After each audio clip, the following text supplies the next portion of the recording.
Hello, you're watching TVP World Talks. I'm Beneš.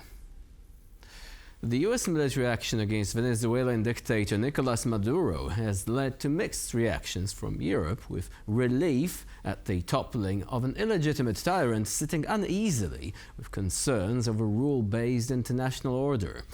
Some countries, and in particular Hungary, are in an even more awkward position given how their allegiances are beginning to exhibit severe contradictions now. Joining us to discuss the impact of the sudden ouster of one of Latin America's most notorious leaders is Rasťo Kužel, director at MEMO 98. Hello and welcome to TVP World. Good morning and thanks for having me. So in general, what would you say about the European reaction to the events in Venezuela? Would you say that they are, in a certain way, quite awkward because they are trying to reconcile two very different schools of thought? I think you framed it very well at the beginning.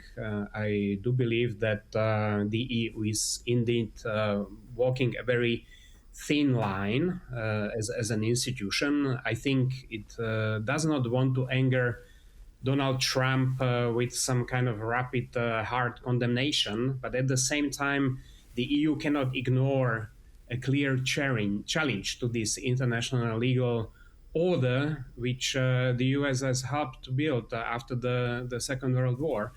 And this is indeed also what I think is quite visible in this statement initiated by Kaja Kallas, which was signed by 26 EU countries, but it was not signed by Hungary. And before we actually proceed to the question of Hungary, because this is really interesting, one more question. This wouldn't be the first time that America has made a controversial military action abroad, but what is different this time around? Indeed, I think we can look into the history, and there are a number of such actions. I think one that has been cited by many analysts is the one in 1989 in Panama, when the EU's basically removed the president at the time. So there are certainly similarities. I think the difference is, written in the U.S. national strategy, which was published last November, and where the U.S. very clearly justifies this type of actions. So it's not something which could be interpreted as one of a time event, but something which basically the Trump administration tries to portray as its ability to resolve any issues with force, which I think makes it really dangerous to that world order that we already mentioned. So now let's look at how Hungary reacted, because as you already mentioned, Hungary did not support the joint resolution on that subject. But also there are certain contradictions within Hungary itself, since it tried to position itself as an ally to Donald Trump, but also it did maintain contact with Venezuela, with its regime. So how does the Orbán government actually respond to it? What is the narrative today? It is, in my view, a calculated silence from Prime Minister Orbán, which I believe is driven by domestic politics. I was checking his Facebook profile shortly before this interview, and he's due to speak at 11 o'clock, so we may learn more. But if I could somehow predict, I think what he's going to talk about is he's probably going to try to frame this as a collapse of the liberal world order. And I think rather than attacking President Trump or Washington on this issue, I think he will try to attack Brussels. And I would not rule out, as it is also hinted in this invitation to his press conference, that he will try to portray his main opponent in Hungary, Peter Magyar, and his PiSA party as a Brussels-aligned party. So if I could really predict that he will try to really portray this as a domestic policy issue rather than talking, let's say, more from the global perspective. And perhaps the last point, in fact, if he does so, this would mirror what the Slovak Prime Minister did. He did actually condemn the US attack more abstractly, avoiding mentioning Donald Trump specifically, and he also tried to shift the blame to the European Union. So now, shifting the blame to the European Union does sound rather convoluted, but also doesn't this expose a fundamental contradiction there, that you cannot at the same time be a US ally but also be friendly towards regimes affiliated with Moscow or to some extent also with Beijing?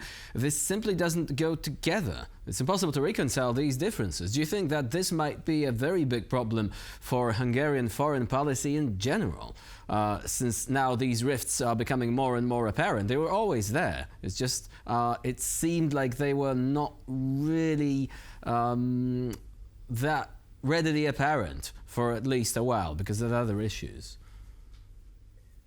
Exactly so, and well, you know, it really remains to be seen, because again, I believe that you know, the way that these populist leaders try to sort of position themselves in these let's say more complicated issues, it is really to turn it into some domestic policy issues, and here it again remains to be seen like how this will be taken by voters of Prime Minister Orbán. But indeed, I mean, as you pointed out, I think here we could bring the example of the Hungarian Foreign Minister Peter Szijjártó, who actually met with Nicolás Maduro in 2023, and he basically posted a picture with him on his Facebook, and he talked about you know, that they discussed the global politics, and that they agreed that what is the most important for their countries is sovereignty and to resist any attempts at external interference, which is exactly what happened nowadays in Venezuela. So it is not easy, as you pointed out, for Hungarian leaders to now walk out of this and explain this in a different position, because there is a clear contradiction. So now that we've mentioned domestic politics of the region, let's move on to another issue, which has nothing to do with Venezuela, but is rather interesting and came up quite recently. Specifically, can you tell us about the situation with the so-called Beneš decrees and the decision of the Slovak government to criminalize their criticism? That also has prompted some reactions, or lack of reaction in one case in Hungary. Can you explain this whole situation? What these decrees are and why are they being brought up today? Well, it clearly started as a domestic political issue. The opposition basically raised concerns about the continued practical use of these Beneš decrees, especially in property cases, and that way successfully mobilized Hungarian political representatives in Slovakia. I believe that the government of Prime Minister Fico overreacted. Instead of trying to actually address these legal concerns, it chose to criminalize those questionings the decrees altogether.